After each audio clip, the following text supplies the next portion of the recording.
के कार्यालय में हार्दिक स्वागत है। मित्रों, जैसा कि हम सब जानते हैं कि भारत देश की स्वतंत्रता को 75 वर्ष पूरे होने के उपलक्ष्य पर पूरे देश भर में आज़ादी का अमृत महोत्सव मनाया जा रहा है। लगभग पिछले एक वर्ष से देश के कोने कोने में स्वतंत्रता के 75 वर्ष पूरे होने के उपलक्ष्य पर पूरे देश में सांस्कृतिक कार्यक्रम जो देशभक्ति से ओतप्रोत हैं वो चल रहे हैं। भारत सरकार का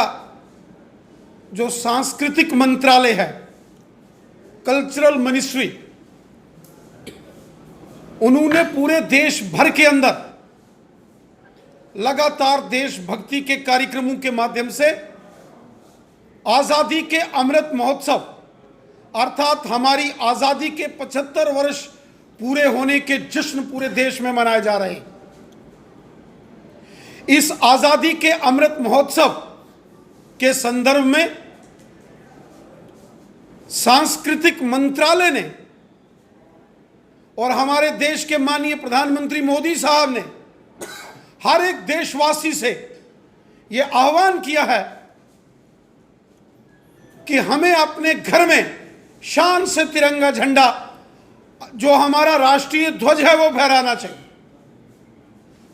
और एक नारा आ गया, हर दिल में तिरंगा, हर हाथ में तिरंगा और हर घर में तिरंगा। देश के अंदर लगभग 40 से 50 करोड़ घरों के ऊपर जो हमारे 135 करोड़ देशवासी हैं, वो पूरे जश्न, उत्साह, उमंग और जोश के साथ अपने देश का राष्ट्रीय ध्वज तिरंगा झंडा फहराने के लिए उत्सुक हैं, क्योंकि हमारी पहचान हमारे राष्ट्रीय ध्वज तिरंगे झंडे से है। तिरंगा हमारी शान है, तिरंगा हमारी जान है और तिरंगा झंडा हमारी पहचान है, क्योंकि तिरंगा झंडा हमारा राष्ट्रीय ध्वज है। भारतवासी को यह गर्व होता है जब वो तिरंगा झंडा हाथ में लेकर किसी भी मैदान में जब वो जीत हासिल करता है, उस जीत के जश्न में भी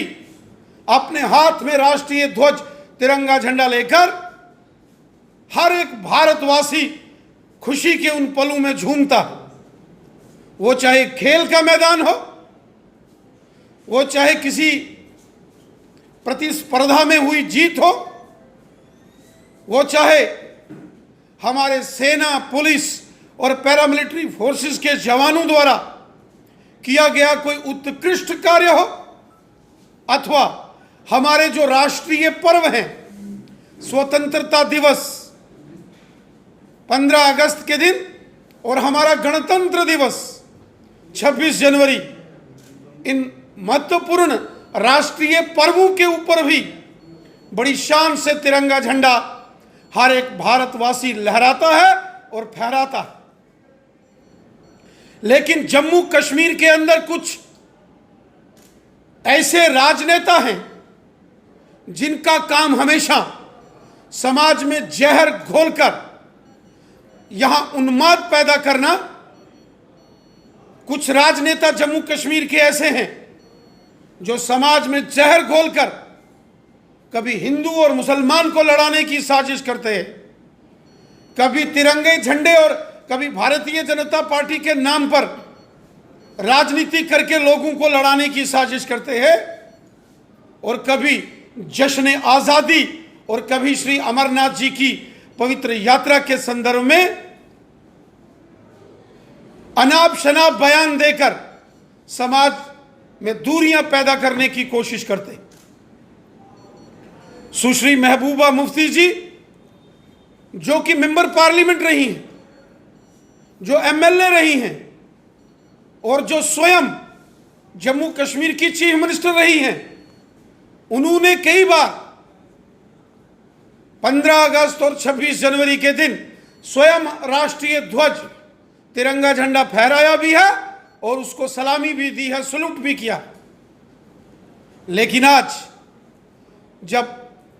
आजादी का अमृत महोत्सव पूरे देश में बड़ी शान और शौकत के साथ मनाया जा रहा है, उस वक्त सुश्री महबूबा मुफ्ती जी ने एक प्रोपेगेंडा, एक राजनीतिक साजिश और षड्यंत्र करके यंत्र किया है। शायद महबूबा मुफ्ती जी ये नहीं जानती कि वो मोहम्मद मकबूल शेरवानी थे, जिन्होंने 1947 को कश्मीर के बारामूला में तिरंगा झंडा लगाकर पाकिस्तानी हमलावरों को चेतावनी दी थी कि पाकिस्तानी हमलावर खबरदार, हम हिंदुस्तानी हैं तैयार। वो मोहम्मद मकबूल शेरवानी थे जिन्होंने पूरी कश्मीर घाटी के अंदर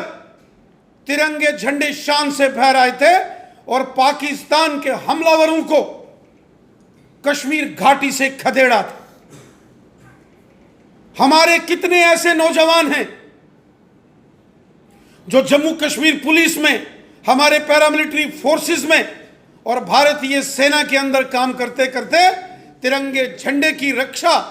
और तिरंगे झंडे की शान में जिन्होंने अपने बलिदान दिए, वो चाहे एसएचओ फिरोज अहमद डार हो, डीएसपी मोहम्मद अयूब पंडित साहब हों, एएसआई अब्दुल रशीद शाह साहब हों, इंस्पेक्टर अरशद खान साहब हों, या भारतीय सेना के चौधरी मोहम्मद औरंगजेब हों, लेफ्टिनेंट उमर फयाज साहब हों, उड़ी के मुदस्सर हुसैन शेख साहब हों, बारामूला के बेतादाद में ऐसे नौजवान जो कश्मीर घाटी में पैदा हुए और जिन्होंने तिरंगे झंडे की खातिर अपना सर्वस्व बलिदान कर दिया, अपने आप को देश पर और तिरंगे झंडे पर कुर्बान कर दिया, ऐसे नौजवानों को पूरा देश सलूट करता है, सलाम करता है, क्योंकि जम्मू कश्मीर के हर शख्स के दिल में तिरंगा है और जम्मू कश्मीर के हर व्यक्ति के खून में तिरंगा है। तिरंगे से ही हमारी पहचान है, तिरंगा हमारी शान है और तिरंगा हमारी जान है। इसलिए महबूबा मुफ्ती जैसे राजनेताओं को इस प्रकार की राष्ट्रद्रोही राजनीति से बाज आना चाहिए। सुश्री महबूबा मुफ्ती जी को इस बात को भली भांति अपने ध्यान में रखना चाहिए कि इस देश में कांग्रेस की सरकार नहीं है।